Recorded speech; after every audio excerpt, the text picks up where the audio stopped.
Hello दोस्तों, मेरे YouTube channel study in deep में आप सबका फिर से बहुत बहुत स्वागत है।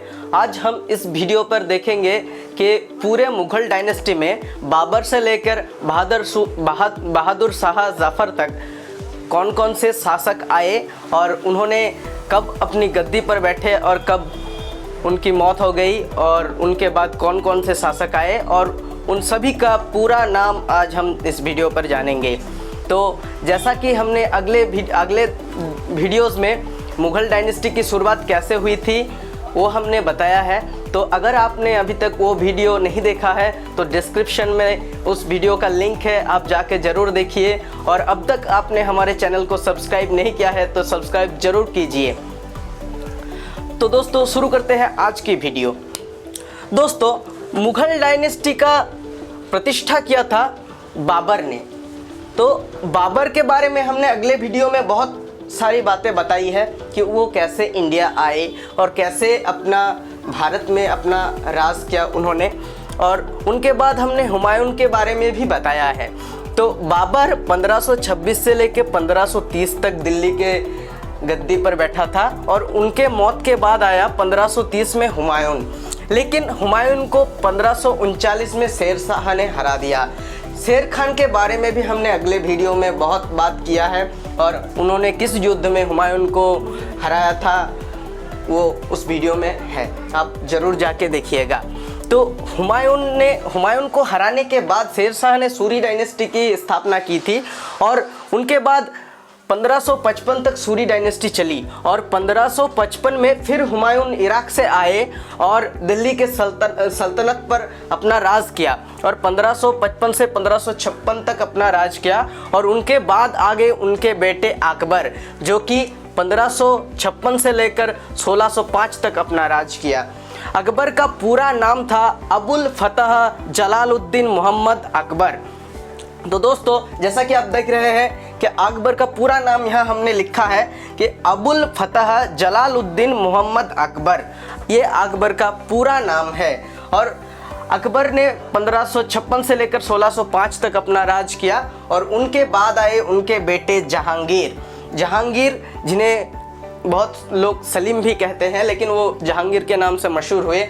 उनका पूरा नाम था नासिरुद्दीन मोहम्मद सलीम, जो कि 1605 से लेकर 1627 तक अपना राज किया। और जहांगीर के बाद आए जहांगीर के बेटे शाहजहां का नाम तो बहुत मशहूर है।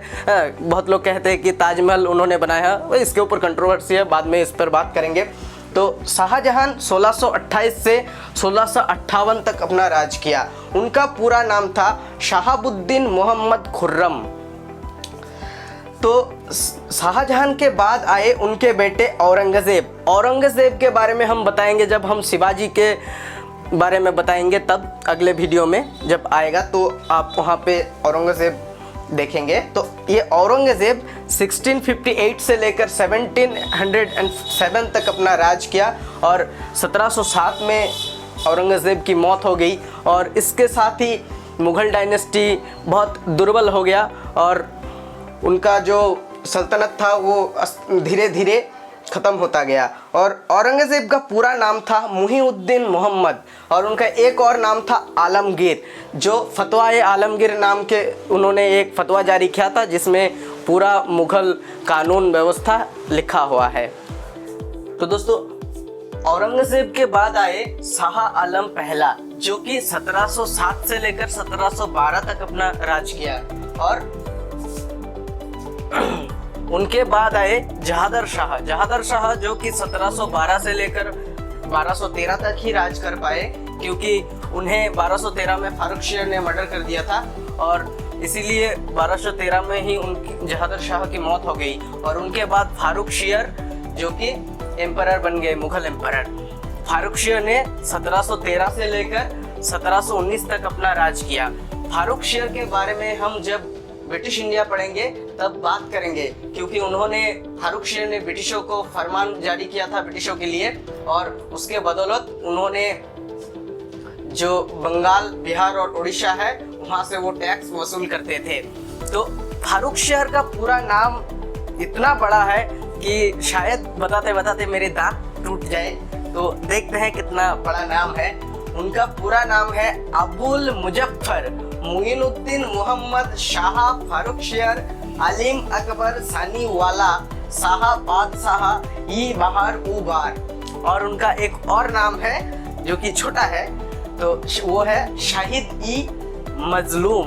तो पूरा नाम जो है मैं फिर से एक बार पढ़ के सुनाता हूँ। पूरा नाम है अबुल मुजफ्फर मुइनुद्दीन मोहम्मद शाह फारुखशियर अलीम अकबर सानी वाला शाह बादशाह ई बहारू बार। शुक्र है मेरे दांत नहीं टूटे। फारुखशियर के बाद आए रायफुदू रजत जो कि 1719 में ही एम्परर बने, लेकिन 1719 में कुछ ऐसा हो गया कि रायफुद्दौला आ गए और 1719 में ही वो भी एम्परर बन गया। और कुछ उसके बाद भी एक थोड़ा कंट्रोवर्सी हो गई और वहाँ पे नेकीशियर ने अपना 1719 में आया और फिर 1719 में ही महमूद शाह दिल्ली के तख्त पर बैठे और उन्होंने 1748 तक अपना राज किया, 1719 से लेकर 1748 तक।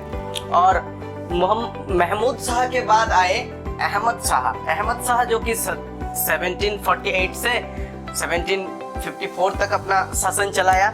और अहमद शाह के बाद आए आलमगीर। ये जो आलमगीर है ये जहांगीर वाला नहीं, ये अलग आलमगीर है जो 1754 से लेकर 1759 तक अपना शासन चलाए। और उनके बाद आया शाह आलम दूसरा। पहला शाह आलम आया था औरंगजेब के बाद, लेकिन ये है शाह आलम दूसरा जो कि 1759 में आए और 1806 तक रहे।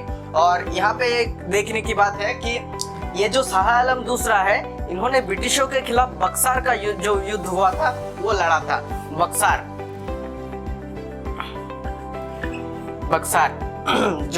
का युद्ध हुआ था 1764 में, तो उन्होंने ब्रिटिशों के खिलाफ लड़ा था शाह आलम ने। और शाह आलम के 1806 में उनके जाने के बाद आया अकबर शाह जो कि 1806 से लेकर 1837 तक अपना शासन चलाए। और उनके बाद आया बहादुर शाह जफर जो कि 1837 से लेकर 1857 तक अपना राज किया। और 1857 में जो महाविद्रोह हुआ था, उन्होंने उसमें सारे विद्रोही मिलके बहादुर शाह को पूरा भारत का शासक माना था और उनके नेतृत्व में युद्ध लड़ा था। तो दोस्तों आज के लिए बस इतना ही। इस पूरे वीडियो में हमने पूरा मुगल डायनेस्टी को समझा और आगे हम अगले वीडियो में बात करेंगे इंडियन स्ट्रगल की, कि मुगल काल में मुगल डायनेस्टी के शासन में कौन कौन से संग्रामी रहे जो मुगल हुकूमत के विरोध में खड़े हुए और उनके साथ बहुत युद्ध लड़े। इनमें से थे हमारे महाराणा प्रताप जी, छत्रपति शिवाजी महाराज। इन सभी के बारे में हम बात करेंगे अगले वीडियोस में। तो दोस्तों अच्छा लगे तो हमारे वीडियोस को लाइक कीजिए, शेयर कीजिए और कमेंट कीजिए। कमेंट करके बताइए कि कैसा हो रहा है हमारा वीडियो, कैसा लग रहा है आपको। तो दोस्तों बहुत बहुत धन्यवाद पूरा वीडियो देखने के लिए।